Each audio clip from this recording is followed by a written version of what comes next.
Hello, family and friends.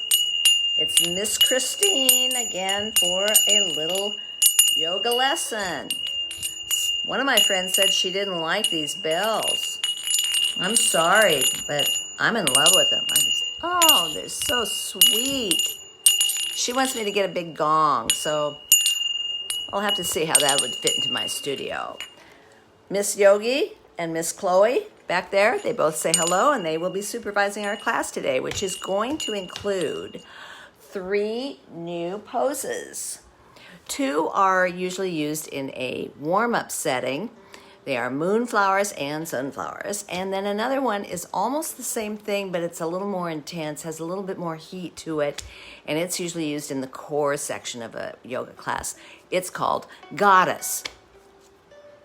So if you're like have gender problems, I guess you could call it God, but it's always been called Goddess. So I'll let somebody else argue over that someday. So let's get over to our mat and start. Got to move my stool out of the way there. Okay, if you notice, my mat is lengthwise. Oh, Chloe's giving herself a bath. Interesting. My mat is lengthwise today. Usually when you have a class, you are at the top of the mat, but because we're going to go into a wide stance, I wanted my mat positioned this way today. So we're going to start in mountain pose, Tadasana, and our feet are together. We are rooted to the ground through the 4 places in our feet, the big toe, little toe, and the 2 outer edges of the heel, grounding down and rooting to the floor. It's very important.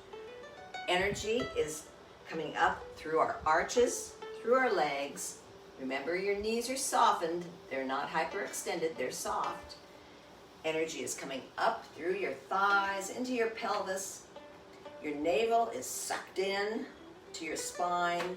Your tush has a little tuck under, and you begin to draw energy up into your body, up into your ribs, your chest. Your shoulders come up, back, and down, making a long, long neck. As long as you can make it between your earlobes and your shoulders. Remember that word, spaghettifying? Spaghettify your neck.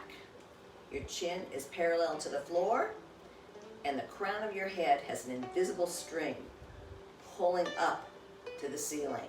So your crown of your head is up, and your tail is down. Another way to lengthen your body or to imagine it. Head over heart over pelvis.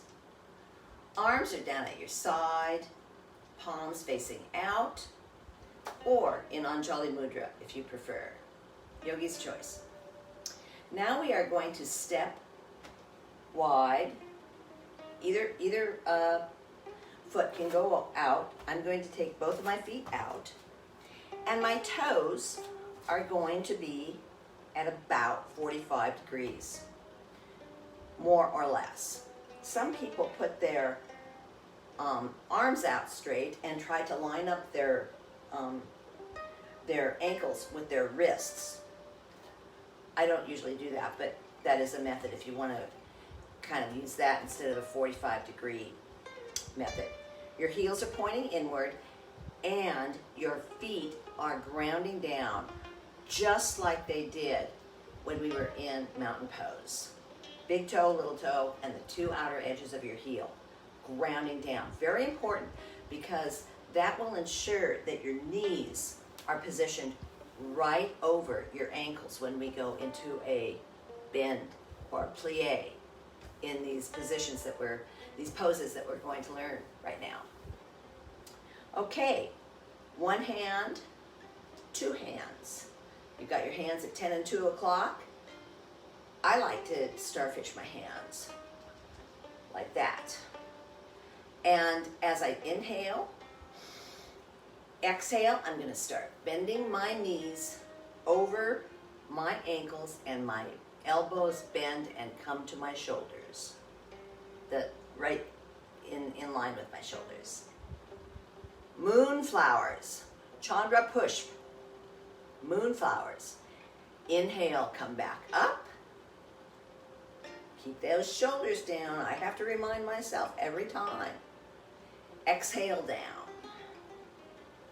This is a wonderful wakening up of the shoulders and hips in yoga. You're wakening up your body. There we go. Exhale down. You can go through that cycle several times. Now we are going to put our hands together at the top, pointing our fingertips straight up. Be sure and keep those shoulders down. Whenever you go like that, it's easy to go like that. So keep those shoulders down. And we are going to go into kind of what is like a swan dive when we went into forward fold. This is sunflowers. So we just did moonflowers, now we're doing sunflowers. And as we exhale, we start our knees down into plie, and we bring our hands down. Our chest is shooting out forward. It's not coming down, it's shooting out forward. And our tail is headed backwards. We have a neutral spine, which means our head to our tailbone is straight. There we go. We're inhaling back up, and we exhale down. Keep those shoulders down.